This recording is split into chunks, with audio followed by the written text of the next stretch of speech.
En lep pozdrav. Si se kdaj spraševala, zakaj nekateri ljudje konstantno dvomijo v sebe? Zanimivo je, da to dostikrat niso ljudje, ki bi imeli premalo sposobnosti, ampak je glih obratno.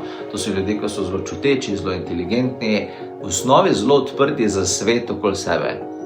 Ampak ravno zato začnejo preveč poslušati vse druge okoli njih in premalo poslušati sebe. In danes ti želim pokazati 5 razlogov, zakaj človek lahko izgubi notranje zaupanje vase in kako si lahko pri tem pomaga. Prvi razlog. Človek preveč včasih posluša glasove okoli sebe. Preveč mnenj drugih ljudi, preveč nasvetov, preveč primerjanj, preveč družbenih omrežij, preveč pričakovanj drugih ljudi. In če človek ves čas posluša, kaj govorijo vsi ostali, potem sčasoma ne sliši več, kaj on govori o sebi.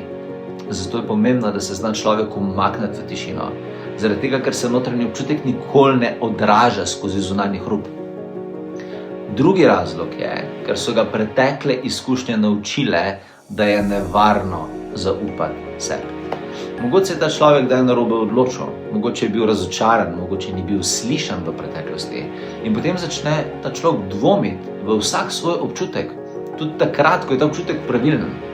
Zato je pomembno, da človek ne gradi svojega zaupanja vase samo takrat, ko mu vse uspeva in gre po maslu, ampak tudi takrat, ko se šele uči novih stvari v življenju. Tretji razlog je, ker ljudje pogostokrat zamenjujejo intuicijo s strahom. Strah je tisti, ki kriči. Intuicija je tista, ki govori mirno. In če je človek ves čas pod stresom, potem težko loči, kaj je strah in kaj je intuicija. Zato si pomagaš tako, da se ne odločaš stvari v paniki, ampak si daš prostor za to, da se tvoje telo umiri.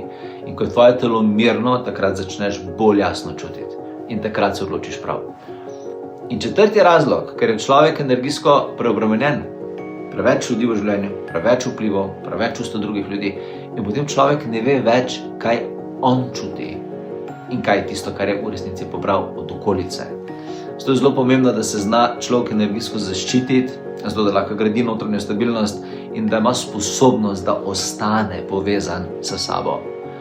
In 5. razlog. Človek včasih izgubi stik s svojo notranjo modrostjo. Tukaj na primer postane zelo pomemben simbol sove. Sova kot žival, zelo napredna žival, vidi tudi v temi. Ne reagira panično, ne skače v vse smeri, ne potrebuje potrditve drugih biti okoli sebe, ampak zaupa svojemu zaznavanju.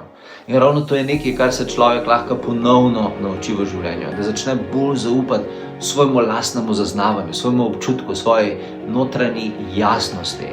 In prav zato sem ustvaril delavnico Frekvenčno zdravljenje s sovami.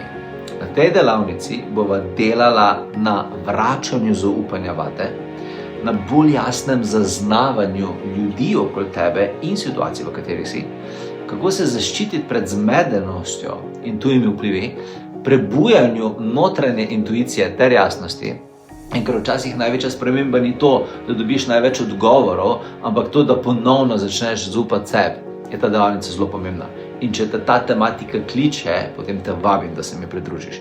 Prijavo na delavnico lahko narediš na potovanju.si, tam najdeš tudi več informacij o njej in tam si lahko zagotoviš mesto. Se vidiva.